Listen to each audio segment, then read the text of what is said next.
되시는 하나님으로 말씀을 나눌 때에 하나님께서 은혜를 주실 줄 믿습니다. 우리는 살아가다 보면은 우리를 곤란하게 만드는 그러한 공고한 상황에 처하게 되기도 합니다. 그러한 상황에 처하다 보면은 대부분의 사람들은 마음을 잘 컨트롤하지 못했을 때에 어떤 일들이 일어나느냐, 우리를 곤란하게 하는 일로 인하여서 분노를 품거나 아니면은 또 원망이나 불평으로 인해서 잠도 못 주무시고 불면의 밤을 지내는 분들도 계십니다. 오늘 우리가 읽었던 이 시편 4편에서는 다윗이 마지막 절에서 그렇게 고백하죠. 여전히 평안히 눕고 잘 수 있다라고 고백합니다. 오늘 다윗이 인생의 저녁과 같은 고난의 때에 어떻게 찬송을 하고 있는지, 그 비결이 무엇인지 살펴보면서 우리도 고난의 때에 하나님을 찬송하는 성도님들이 될 수 있기를 축복합니다.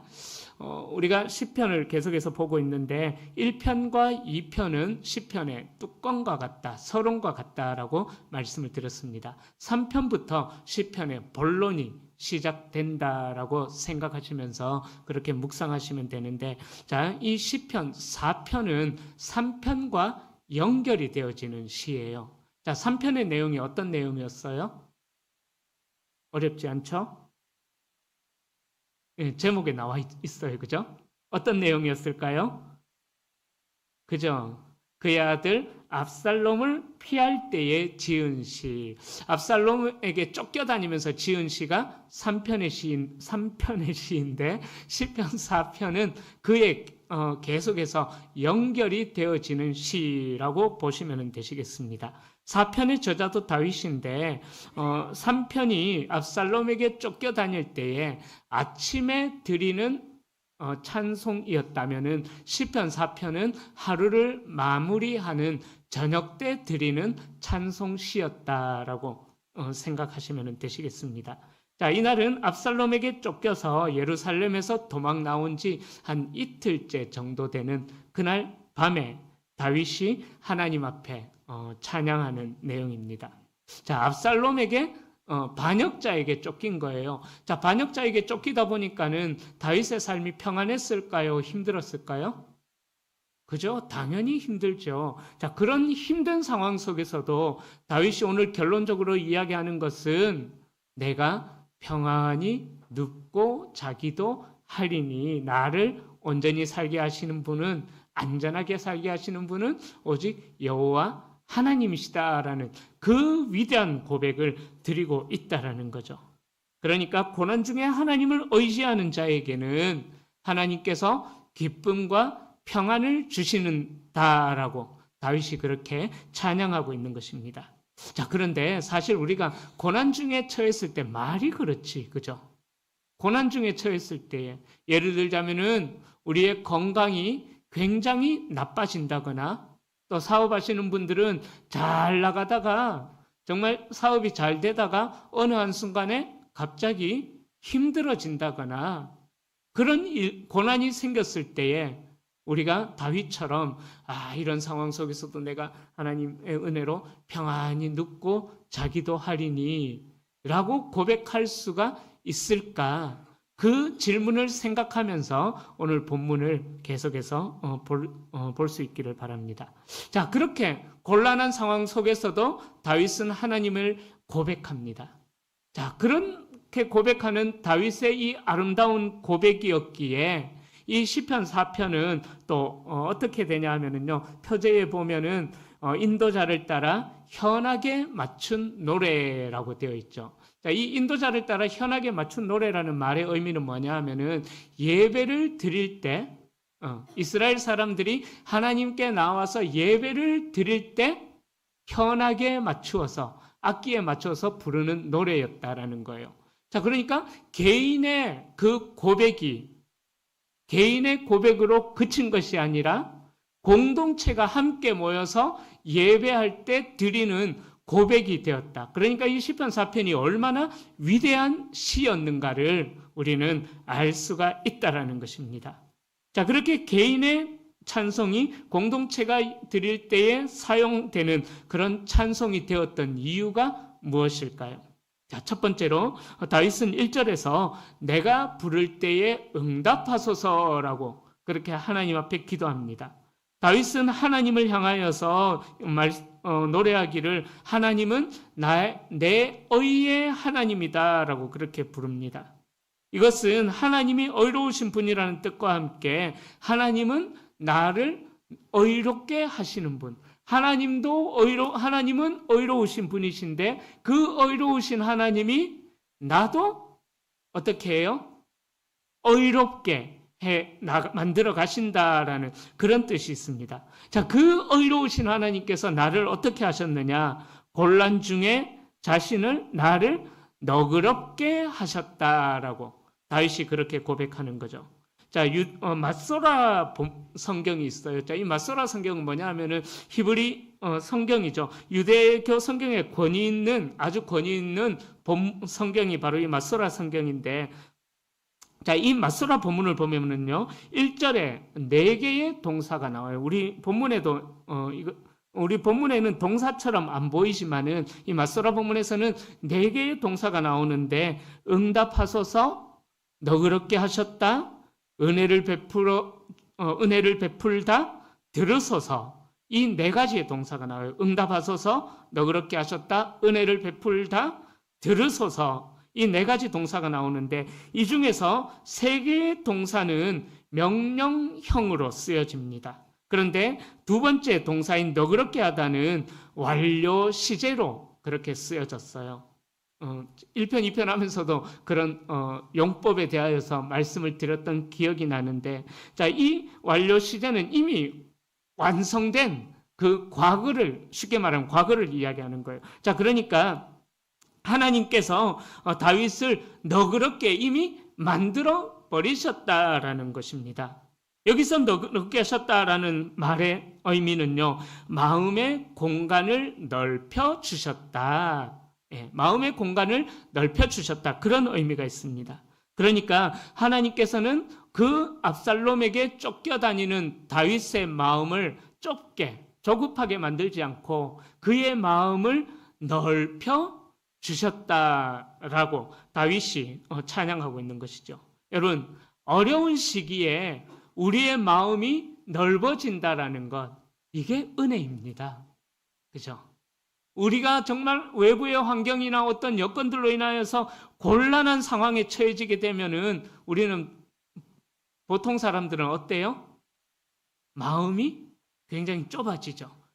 볼 수 있는 시야도 좁아지게 되고, 그래서 그것만 바라보면서 거기에 집중하다 보니까는 하나님께서 이 일들을 통하여서 나에게 무엇을 말씀하시고자 하시는지 그거를 깨닫지도 못한다라는 거죠.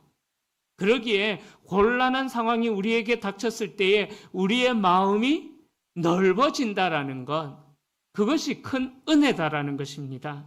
그러기에 여러분들이 어려운 상황이 되었을 때에 여러분들의 마음이 좁아지지 않기를 하나님, 다윗의 마음을 너그럽게 하신 것처럼, 넓게 하신 것처럼 저의 마음도 넓어지게 해 주십시오. 그래서 하나님의 뜻을, 이 곤란한 상황을 통해서 말씀하시고자 하시는 하나님의 뜻을 깨달을 수 있도록 하나님, 내 마음을 넓혀 주십시오. 그렇게 기도할 필요가 있다라는 것입니다. 우리의 시선이 좁아지고 우리의 마음이 좁아지게 되면은 굉장히 예민해져요, 사람들이. 그죠?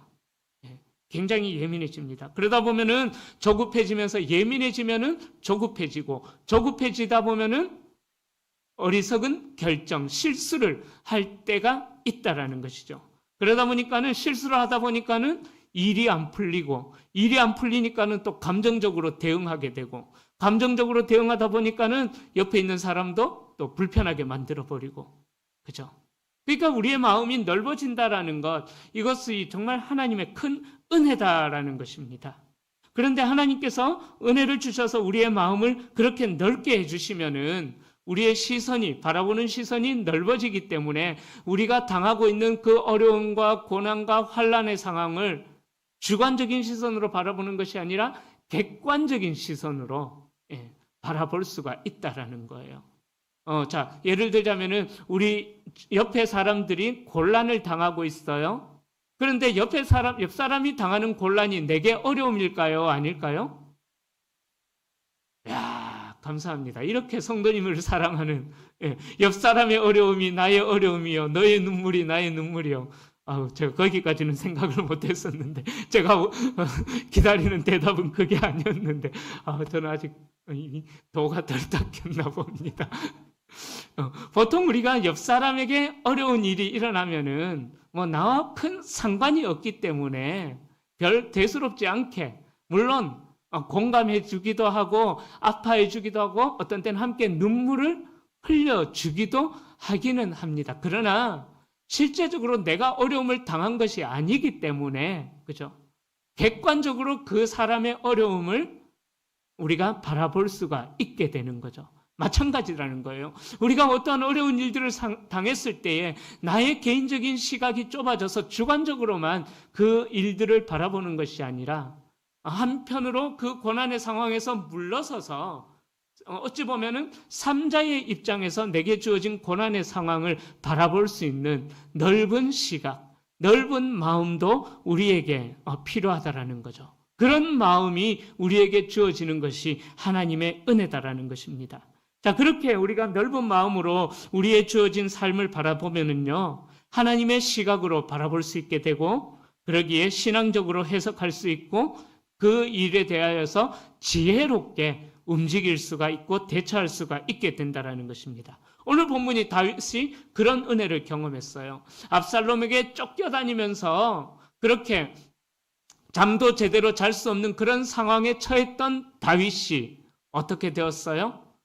마음이 넓어지니까 대적들에게 쫓기는 상황 속에서도 먼저 내 의의 하나님이여, 하나님을 부를 수 있는 마음도 가질 수가 있게 된 것이고요. 그렇게 쫓기는 상황 속에서도 8절의 말씀처럼 하나님께서 주시는 기쁨 가운데 거할 수가 있게 되었다라고 다윗이 노래하고 있는 것입니다. 여러분, 우리가 인생을 살아갈 때 어려운 일을 만나지 않을 수는 없습니다. 그때마다 우리의 문제를 여러분들이 하나님께 아뢰 수 있기를 바랍니다. 어려운 시기에 하나님, 내 마음을 넓게 해주십시오. 내 마음의 부드러움을 허락해 주십시오. 그런 기도가 우리에게 필요하다라는 거죠. 압살롬이 다윗을 쫓아다니는 것처럼, 죽이려고 쫓아다니는 것처럼 억울한 상황이 우리에게 펼쳐진다고 할지라도 그 상황 때문에 내가 무너지지 않도록 하나님, 내 마음을 좀 넓게 해주십시오. 그런 기도가 필요하다라는 거예요. 왜냐하면은 하나님의 긍휼은요, 자격이 있는 자에게 주어지는 것이 아니라 하나님의 긍휼의 여김을 받을 수 없는 자들에게 하나님의 은혜로 그 긍휼이 여기심을 누리게 하신다라는 것입니다. 그러기에 우리가 믿는 하나님이 긍휼에 풍성하신 하나님이시기에 우리는 어떤 상황 속에서 마음이 당황하거나 좁아지거나 그래서 실수하지 않도록, 더 나아가서 하나님 앞에서 범죄하지 않도록 우리의 마음을 그렇게 잘 지켜가야 된다는 것입니다. 자, 두 번째로 2절부터 5절에서 이 다윗이 경건 생활을 하라라는 권고를 하고 있습니다. 자, 다윗은 그렇게 하나님 앞에 자신을 위하여서 기도한 후에 자신을 비난하는 대적들을 향하여서 2절에서 이렇게 외칩니다. 인생들아, 어느 때까지 나의 영광을 바꾸어 욕되게 하느냐라고 그렇게 외치고 있습니다. 자, 2절에 나오는 이 인생들, 이 자들은 어떤 자들이냐면요, 다윗의 대적들이에요. 다윗을 죽이려는 자들입니다. 이들은 반역자들이죠. 다윗의 입장에서 볼 때 압살롬과 함께 손잡은 자들.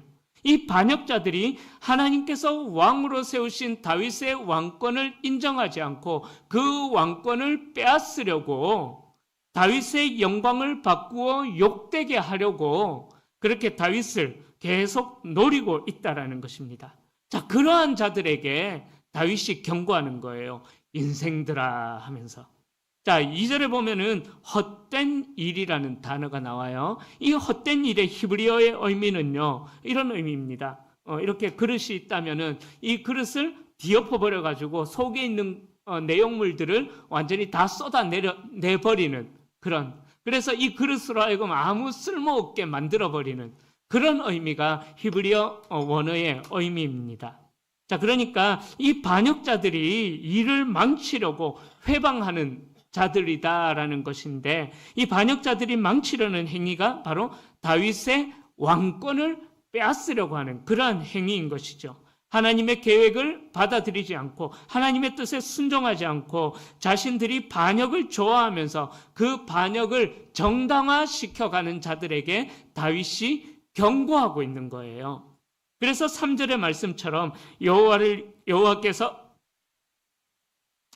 자기를 위해 경건한 자를 택하시고 약속을 이뤄 가신다라는 것을 이 대적자들은, 이 인생들은, 헛된 일을 추구하는 자들은 알지 못한다라는 것입니다.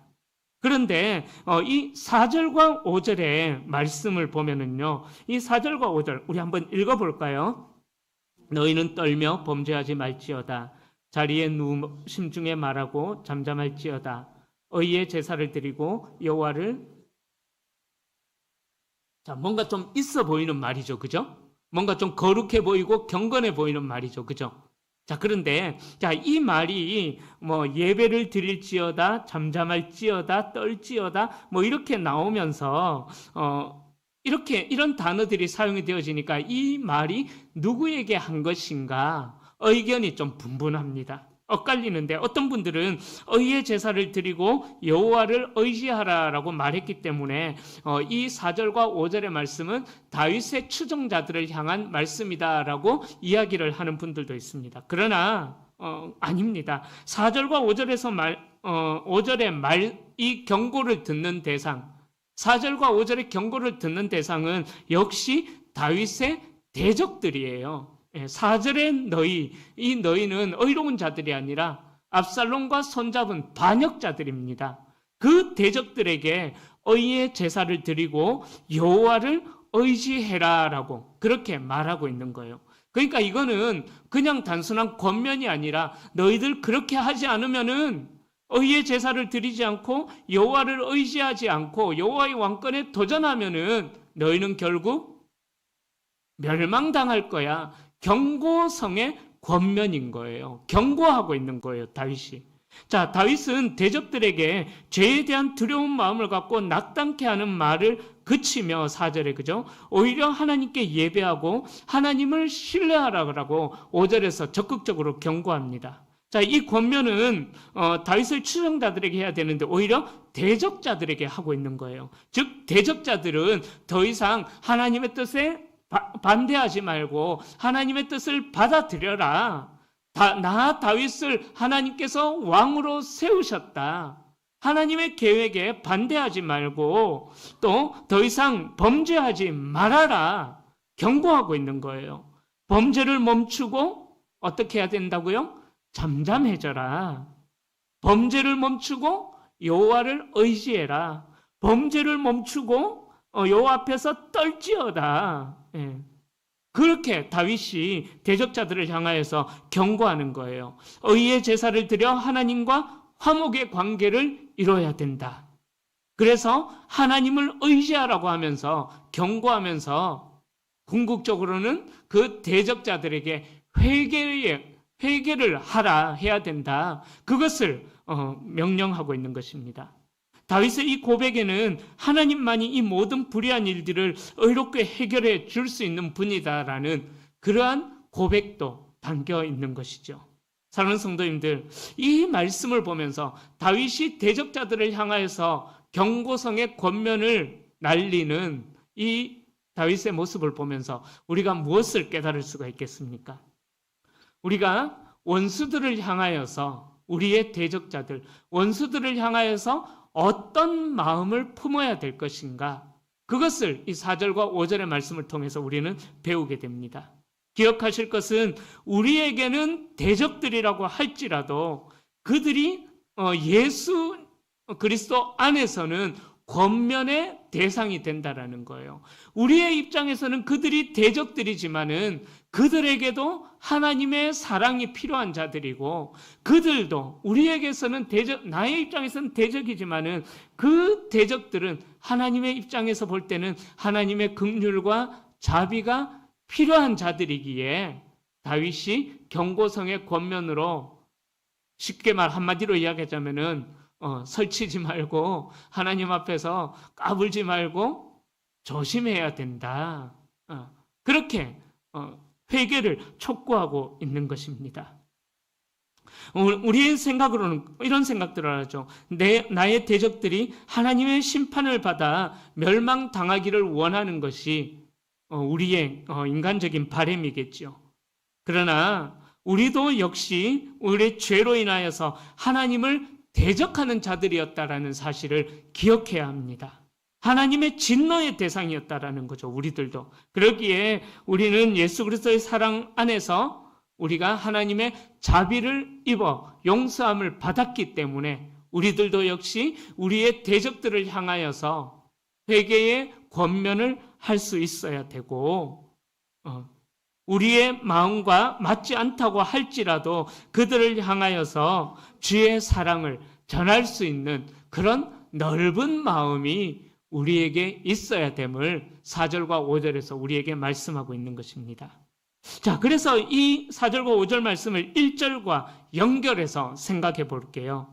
자, 하나님께서 우리의 마음을 너그럽게 해주실 때, 우리의 마음을 넓게 해주실 때에 우리에게 어떤 일들이 일어나느냐? 원수를 사랑할 수 있다라는 거예요. 연결이 되어지셔요? 4절과 5절이 1절과. 하나님께서 우리의 마음을 부드럽게 바꾸어 주실 때에, 그죠? 원수를 향해서 사랑의 마음을 품고 회개해야 돼. 회개해야 돼. 하나님 앞에 잠잠해야 돼. 그렇게 하면 안 돼. 라고 사랑으로 권면할 수 있다라는 것입니다. 대적들은요, 하나님을 떠난 압살롬과 같은 자들은 자기들이 지금 하고 있는 일들이 또 자기들이 하고 있는 짓이 어떤 짓인지 전혀 몰라요. 그렇기 때문에 하나님의 용서의 은혜를 먼저 받은 우리들이 우리를 무너뜨리는 하나님의 뜻도 모르고 하나님의 계획에 순종하지도 않는 그 악한 죄인들을 향하여서 하나님의 사랑을 품고 우리가 나아가서 그들이 하나님의 백성이 되도록 권면하고 또 품고 기도해주고 그래야 된다라는 것을 이 다윗의 기도를 통해서 우리는 배울 수가 있습니다. 여러분, 대적들로 인하여서 어떤 억울함이 있다라고 할지라도 우리 넓은 마음을 소유한 우리들은요, 그 대적들에게 하나님의 사랑이 임하고 하나님의 자비가 긍휼이 임하여서 그들에게 변화가 일어나도록 우리는 기도해야 합니다. 할렐루야. 정말 기도해야 해요.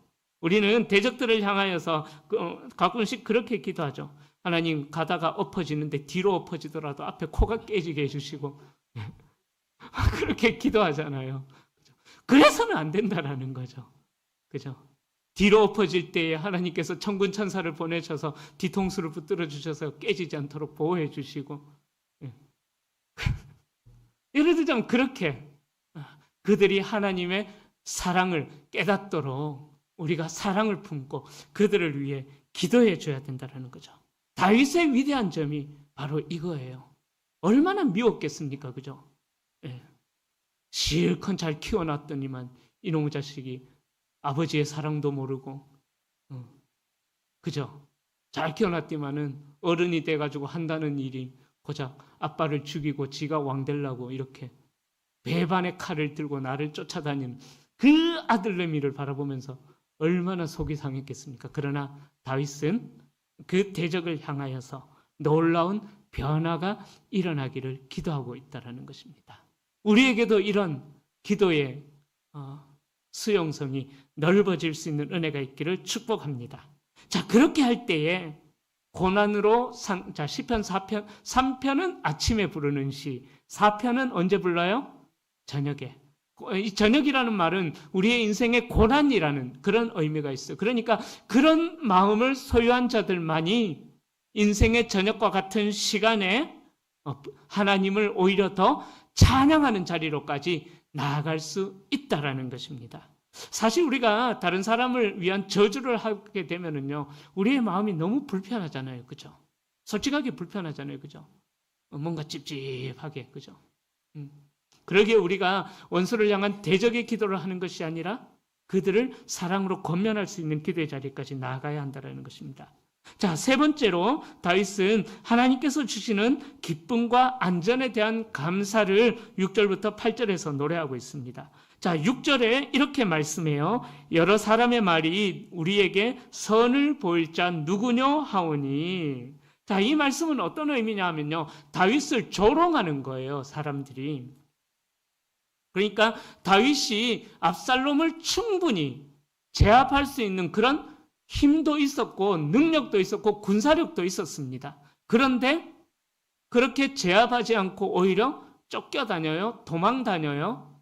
자, 그런 상황이 되다 보니까는 에게 하나님께서 세우신 왕인데도 불구하고 별거 없네. 뭐 까디집어 보니까 하여튼 별거 아니네. 뭐 하나님은 다윗을 세우셨다는 하나님이 살아계시기는 한 거냐? 아니, 다윗의 하나님은 죽은 하나님이 아니냐? 쉽게 말하면 대적들이 다윗을 그렇게 조롱하고 있는 거예요. 자, 그런 조롱의 말을 들을 때 우리의 마음이 어때요? 무너지죠. 그죠? 우리로 하여금 그런 대적들의 조롱은 하나님의 존재마저도, 하나님의 선하심마저도 의심하게 만들어버린다라는 것입니다. 그런데 삶에서 만나는 고난 못지않게 우리를 힘들게 하는 것, 바로 이런 조롱들이죠. 그죠? 은근히 드러나지 않게 우리를 괴롭히는 사람들. 그죠? 그 사람들 때문에 우리가 마음이 좀 많이 무너지지 않습니까?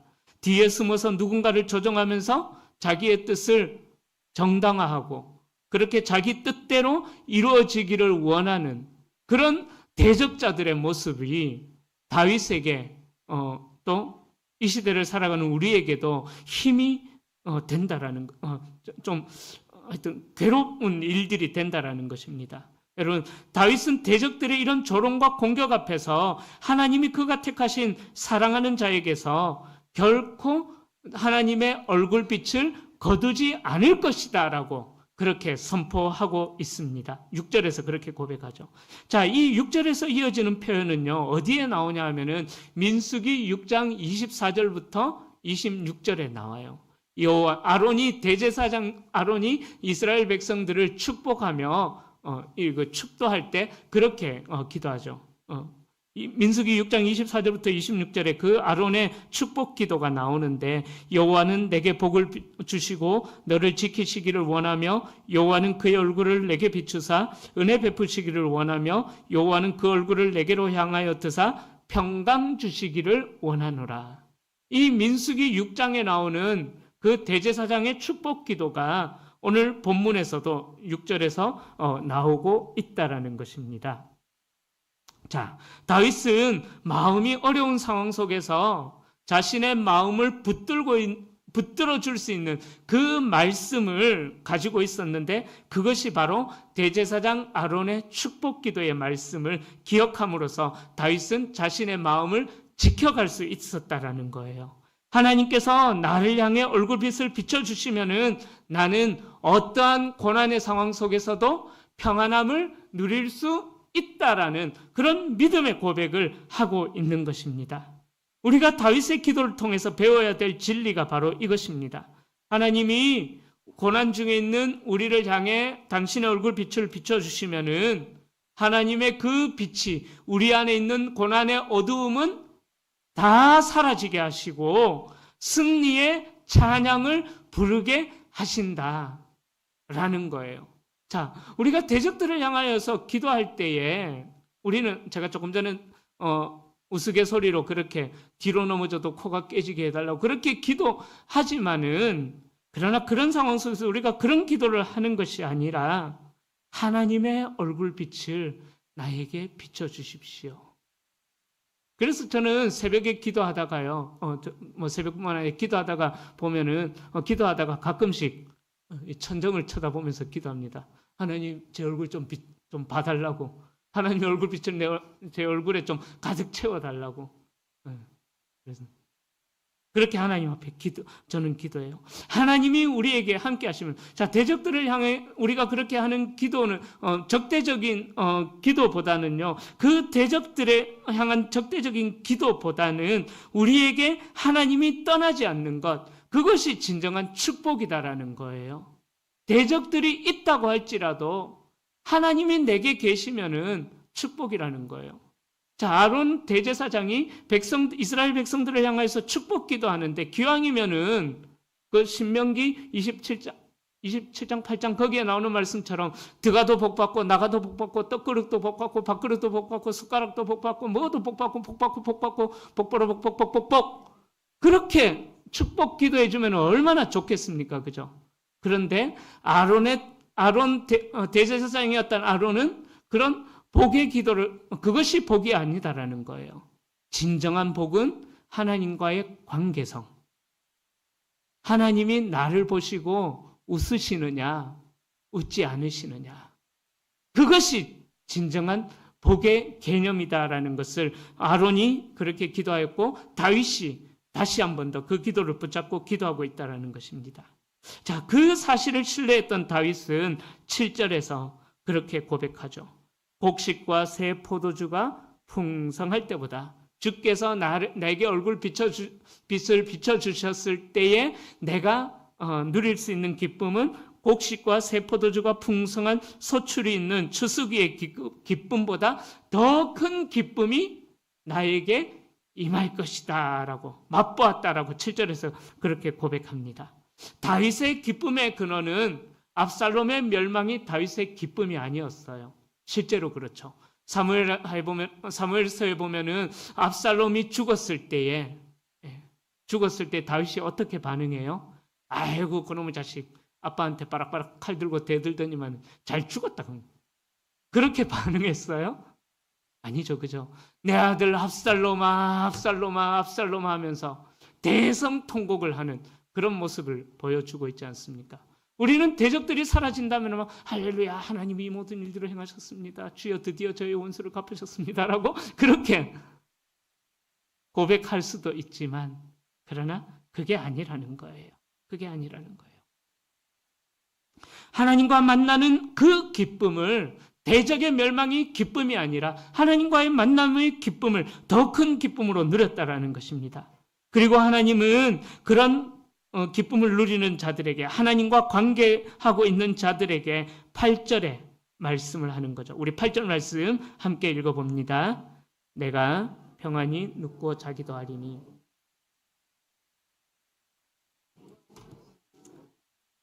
아멘, 아멘. 그래서 하나님은 사랑하시는 자에게 잠을 이룰 수 없는 그런 불면의 상황 속에서도, 대적에게 쫓기는 상황 속에서도 두 발 뻗고 편안히 쉴 수 있게 해 주신다라는 거죠. 여러분, 우리 성도님들 중에 혹시나 우울증, 또 뭐 조울증, 이런 정신적인 연약함들로 인하여서 혹시나 잠을 못 주무시는 분들이 계시다면은 하나님과 나와의 관계가 어떠한가 점검해 보셔야 됩니다. 정말 점검해 보셔야 됩니다. 그러기에 밤잠 못 주무시는 분들, 내일부터 기도의 자리에 나오십시오. 하나님과의 관계를 회복하면은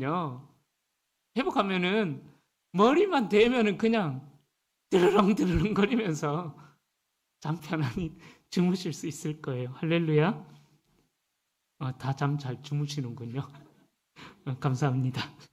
자, 다윗은 그런 고난과 같은 저녁의 때에 하나님 앞에 기도했고, 하나님께서는 그 기도에 응답하셔서 아들 압살롬이 반란을 일으켜 도망다니는 상황 속에서도 평안히 눕고 자면서 나를 안전하게 살게 하시는 이는 하나님이시다라고 고백하고 있습니다.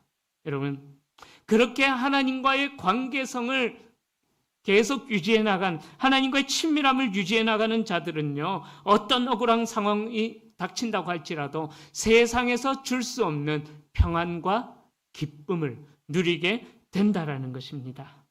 우리가 기도하는 그렇다면 우리가 기도하는 진정한 기도의 응답은 무엇일까요? 바로 하나님과의 만남, 하나님과의 관계 회복, 하나님과의 친밀함의 회복, 이것이 우리의 진정한 기도 응답이 되는 거예요. 하나님 하는 일마다 대박 터져서 만사형통하게 해주십시오. 이건 기도 응답이 아니에요. 그 부수적으로 주는 선물에 여러분들의 마음이 빼앗기지 마세요. 정말 받아야 될 복, 하나님과의 관계 회복. 어떤 어려움의 상황 속에서도 평안히 눕고 자기도 하리니 나를 안전하게 살게 하시는 이는 오직 여호와시니이다. 이 고백을 할 수 있는 그 축복의 자리로 여러분들이 나아갈 수 있기를 축원합니다. 만남이 진정한 기도의 응답이다라는 거예요. 그래서 그런 책이 있어요. 사귐의 기도라는 책이 있어요. 그 책을 읽어보면은 하나님과의 교제가 진정한 우리의 기도의 목적이다. 그래서 기도함으로 하나님의 뜻을 알 수 있기 때문에 우리에게서 사귐의 기도가 있어야 된다라고 그렇게 그 책에서도 이야기합니다. 여러분, 우리가 누리는 기쁨은 대부분 우리의 편안한 삶을 보장해 주는 것들이 우리에게 가득할 때의 기쁨을 누린다고 생각해서 그것으로 기뻐합니다. 그러나 하나님을 진정으로 만나게 되면은 물질의 풍성함과는 비교할 수 없는 최고의 평안과 기쁨을 경험하게 된다라는 거예요. 예수님을 믿는 동안 고난과 환난이 없다라는 것은 예수님을 믿는 동안 고난과 환난이 없다라고 이야기하는 것은 진정한 복음이 아닙니다. 세상은 나를 위험에 빠뜨리게 하는 요소가 없을 수는 없습니다. 하는 일마다 잘 되어졌으면 좋겠는데 그러지도 않고 사람들과의 관계도 어려워지기도 하고 그렇게 우리의 마음을 힘들게 만드는 요소들이 있습니다. 그러나 성경이 제시하는 복은 고난과 환난이 없다라는 것을 약속하지 않아요. 성경이 제시하는 복의 기준은 하나님과의 관계 회복. 그것이 바로 오늘 말씀을 통해서 배워야 될 진리라는 것입니다. 다윗의 기도는 악한 대적들의 공격으로 인하여서 너무나 고통스러운 가운데 시작된 기도였지만은 그러나 그 기도가 어디까지 발전해요? 평안히 눕고 자기도 하리니. 대적들을 향하여서 막 신경질 내면서 이것들아 언제까지 나의 영광을 빼앗으려 하느냐 그렇게 분노도 표출하기도 했지만 그러나 다윗의 기도는 내가 평안히 눕고 자기도 하리니로 마무리가 되어지는 거예요. 상황이 바뀌지는 않습니다. 절대 달라지지 않습니다. 그러나 그 상황을 바라보는 다윗의 관점, 그 곤란한 상황을 바라보는 다윗의 시각이 바뀌어졌다라는 거예요. 저와 여러분들의 관점, 시각이 바뀌어질 수 있기를 축복합니다. 하나님의 시각이라는 이 안경을, 하나님의 관점이라는 안경을 쓸 수 있기를 바랍니다. 이제 말씀을 정리합니다. 우리는 다윗의 고백을 통해서 평안과 기쁨의 원천은 오직 하나님이심을 알 수가 있습니다. 우리의 한계도 드러나고 주위의 일들이 너무 어려워져서 평안과 기쁨이 깨어지고 어찌할 바를 알 수 없을 때에 이 다윗의 기도를 기억하십시오. 평안과 신뢰는 누구에게 주어지느냐? 하나님을 신뢰하는 자들에게 주어진다라는 것입니다. 그러기에 우리는 고난과 어려움 중에서도 변치 않는 마음으로 하나님을 구할 수 있기를 축복합니다. 하나님을 구한다라는 것, 하나님을 신뢰한다라는 것은 우리의 시각이 어떤 환경이나 상황이나 사람에게 초점이 맞춰지는 것이 아니라 그 환경과 상관없이 우리의 시각이 하나님께 초점이 맞춰지는 거예요. 그래서 우리 하나님은 이 다윗의 기도를 통하여서 현재 우리에게 일어나는 상황에 집중되어 있는 우리의 초점이 평안의 근원이 되시는 하나님께로 우리의 시각의 초점이 옮겨지기를 우리에게 말씀하고 있는 것입니다. 바라기는 우리가 어떤 상황 속에서도 풍성한 기쁨과 평안함을 누릴 수 있도록 그 모든 평안의 공급자가 하나님이심을 기억하셔서 그 하나님을 고백하는 인생, 복된 인생을 살아가시길 축원합니다. 그리고 더 나아가서 그 복된 인생을 살아갈 수 있는 방법을 우리가 알고 있기에 그 방법을 세상에 나가서 전하며 참된 평안의 이유가 무엇인지, 참된 기쁨의 이유가 무엇인지 그 이유를 전하는 전도자의 삶을 살아가는 우리 모든 성도님들이 되시기를 주님의 이름으로 간절히 축원합니다. 기도하겠습니다.